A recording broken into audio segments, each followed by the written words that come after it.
Hello बच्चों, कैसे हो तुम लोग? चलिए, बहुत अच्छे। तो अभी तक हम लोग ग्रेजुएशन वाला देख रहे थे। आप लोगों का एग्जामिनेशन जो 12th बैच के हैं, जो बिहार बोर्ड, जो आप लोगों का 23-24 सेशन है, तो आप लोगों का मंथली भी एग्जाम होगा। इसके अलावा सेंटअप होगा, इसके बाद फाइनल एग्जाम होगा। तो सारे एग्जामिनेशन को ध्यान में रखते हुए कुछ वेरी सिमिलर क्वेश्चंस को हम लोग डिस्कस करेंगे। जो भी आपका एग्जाम हो, उम्मीद करते हैं कि इससे प्रश्न रहेंगे। इसलिए इन प्रश्नों पर ध्यान दीजिए और इसको कंठाग्र कीजिए, समझने का कोशिश कीजिए, ताकि प्रत्येक परीक्षाओं में आप लोग अच्छा करें।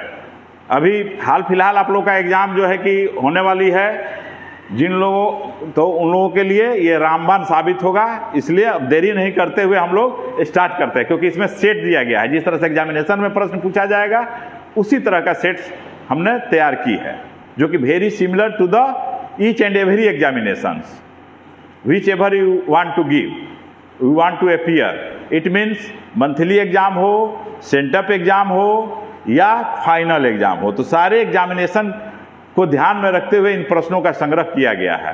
तो चलिए, देर नहीं करते हुए हम लोग डिस्कस करते हैं क्वेश्चन।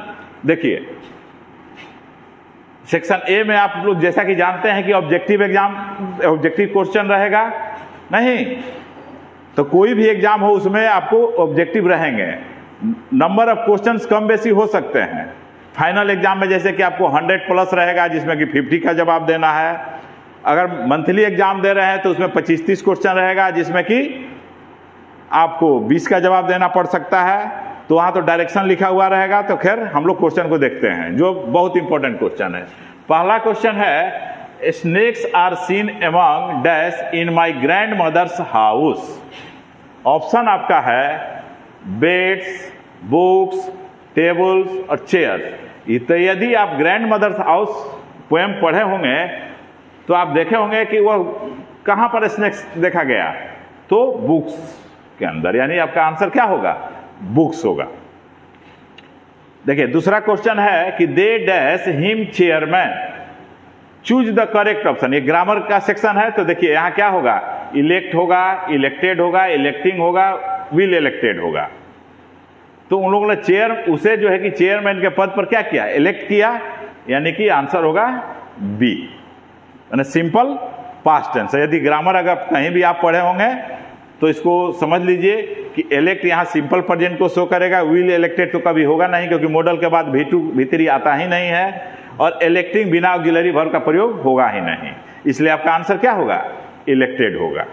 ठीक है, नेक्स्ट क्वेश्चन देखते हैं। The soldier in the soldier, यानी सोल्जर चैप्टर आपको पढ़ना है। उसमें वह सोल्जर की कौन है? फ्रेंच है, इंग्लिश है, जर्मन है और स्पेनिश है।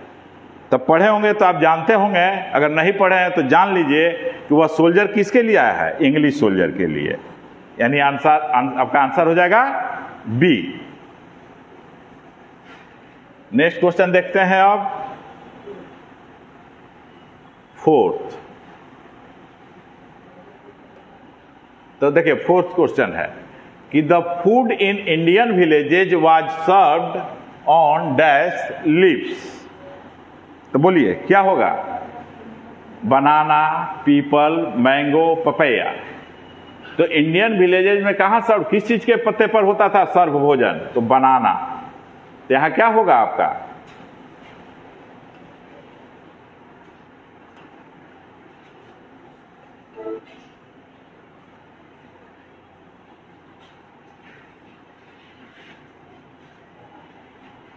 क्या होगा? बनाना।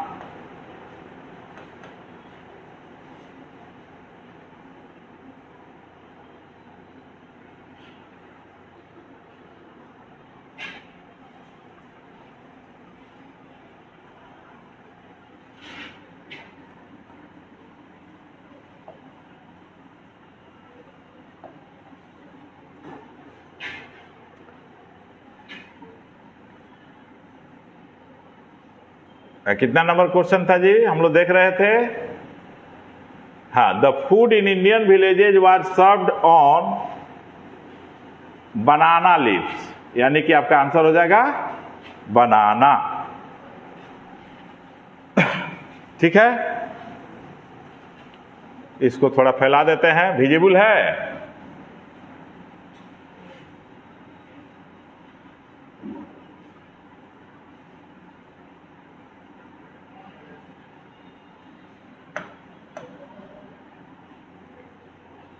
चलिए, तो यहां हो जाएगा बनाना।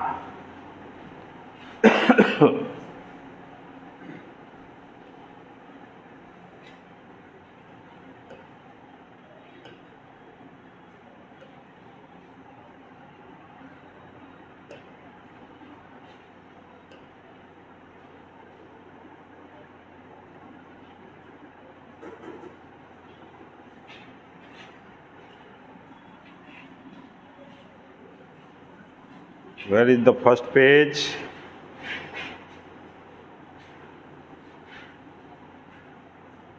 हाँ जी, तो हम लोग देख रहे थे fourth question, the food in Indian villages was served on dash banana leaf. पहले ये बताइए कि किस चैप्टर का है। तो ये है आपको India through a travellers eyes, जहां कि आपका आंसर क्या होगा यहां पर, बनाना।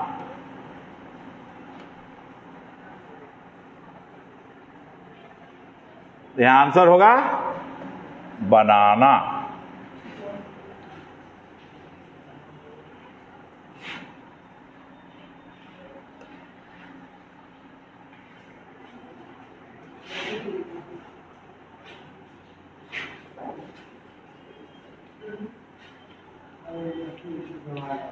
ये आखिर कहां गड़बड़ा जा रहा है। तो यह किसका है, India through a travellers eyes, किसका लिखा हुआ है, तो H.E. बेट्स का। तो बेट्स का लिखा हुआ है, तो वहां पर हम लोग ये चर्चा है किसका, बनाना। बनाना के पत्ते पर भोजन मिलता था। नेक्स्ट है, Lomo and Dash are quarreling for the ox meadows. Option है नतालिया, शोबोको, शोमो और नताशा। तो क्या आंसर होगा, बोलिए। तो इसमें हो गया नतालिया। आंसर क्या होगा, नतालिया। यह है आपको किस चैप्टर का, ए मैरिज प्रपोजल, उस चैप्टर से लिया गया है। इसको डिटेल्स में जब पढ़िएगा तो ये सारे कैरेक्टर इस चैप्टर में है, जहां की लोमो और नतालिया के बीच क्या हुआ है, झगड़ा हुआ। किसके बीच, ऑक्स मीडोज को लेकर के कहा सुनी हो रहा है। खैर एनीवे, आगे बढ़िए। द ग्रामर है, देखिए वर्ड से, the antonym of modern is. Antonym का मतलब क्या होता है, विपरीतार्थक शब्द, यानी उल्टा शब्द, अपोजिट वर्ड। तो मॉडर्न का मतलब होता है आधुनिक। तो यहाँ एंशिएंट हो गया, प्राचीन। तो यही आपका आंसर है। मॉडर्न का क्या होगा, एंशिएंट। रिसेंट नहीं होगा, अपडेट नहीं होगा और कंटेम्पररी नहीं होगा।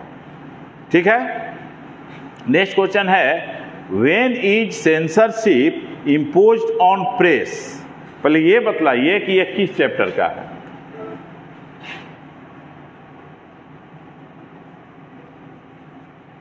When is censorship imposed on press? During flood, during elections, during disasters? ये ई है जी। क्या है,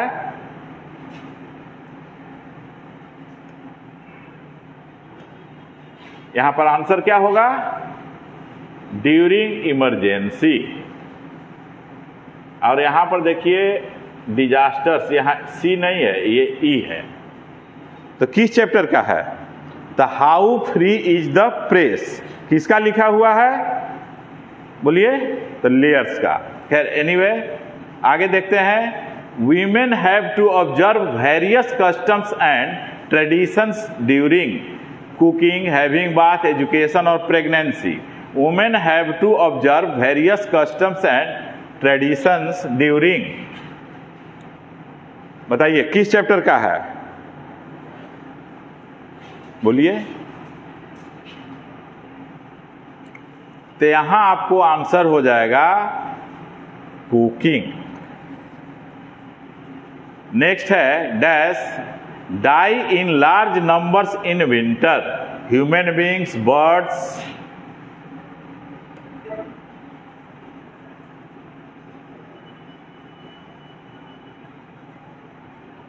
एनिमल्स एंड प्लांट्स। बोलिए तो यहां पर आंसर होगा आपका प्लांट्स।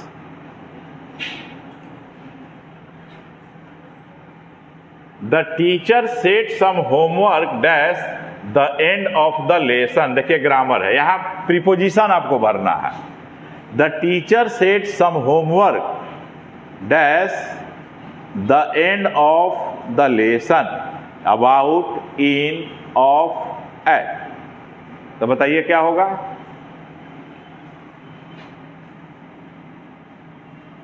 एट बेहतर होगा, हालांकि इन का भी प्रयोग होता है लेकिन एट बेहतर होगा।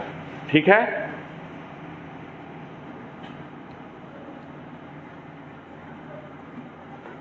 चलिए नेक्स्ट क्वेश्चन देखिए। Hyperion and Endymion are written by, किसके द्वारा लिखा हुआ है? P B Shelley, John Keats, S T. Coleridge, William Wordsworth. तो ये कीट्स का लिखा हुआ है दोनों, जो सीनियर क्लासेज में इसको पढ़ाया जाता है। ठीक है ना, पोएटिक लैंग्वेज में यह लिखा हुआ है। ये मोटी मोटी किताबें हैं जो आपको ऑनर्स वगैरह में पढ़ना है। तो किसके द्वारा लिखा हुआ है? तो जॉन कीट्स के द्वारा। नेक्स्ट क्वेश्चन है, I permit to speak at every hazard is from, कहां से लिया गया है? Song of myself, snake, the soldier and epitaph. ये चारों टॉपिक आपके बुक में है। बताइए क्या होगा, सोचिए, बोलिए, तुम बोलो जी क्या होगा?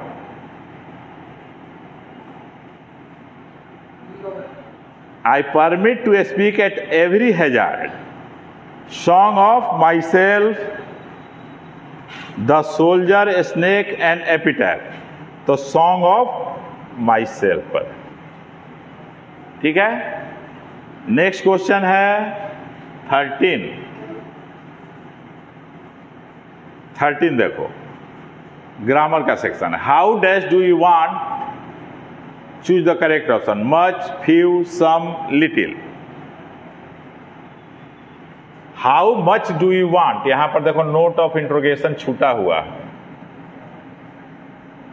यहां पर नोट ऑफ इंट्रोगेशन भी होना चाहिए। तो how much do you want, तुम कितना चाहते हो? नहीं, मच अनकाउंटेबल नाउन के लिए होता है, फ्यू निगेटिव मीनिंग देगा, सम दोनों के लिए होता है। तो ये इंट्रोगेटिव सेंटेंस है, यहां पर क्या होगा? मच होगा। Next sentence, the development of dash was helped by the introduction of printing technology. Modern English, middle English, old English, post modern English. बोलिए क्या होगा? ठीक है, तो इस पर विचार कीजिए कि होगा क्या। ठीक है, आज इतना ही पर हम छोड़ते हैं, नेक्स्ट वीडियो कुछ देर के बाद डालेंगे। Okay, that's all. तो इसको रिवाइज कीजिए आप लोग, और रैंकर्स कॉमर्स ऐप को डाउनलोड कीजिए। विज्योति एजुकेशनल अड्डा जो यूट्यूब पर अवेलेबल है उसको सब्सक्राइब कीजिए, शेयर कीजिए, ताकि और अधिक से अधिक वीडियो हम आप लोग को डालें और आपके जितने भी मित्र हैं पूरे बिहार में सभी को फायदा उठा सकें। अगर किसी तरह की कोई दिक्कत हो तो आप कमेंट सेक्शन में कमेंट कर सकते हैं। That's all.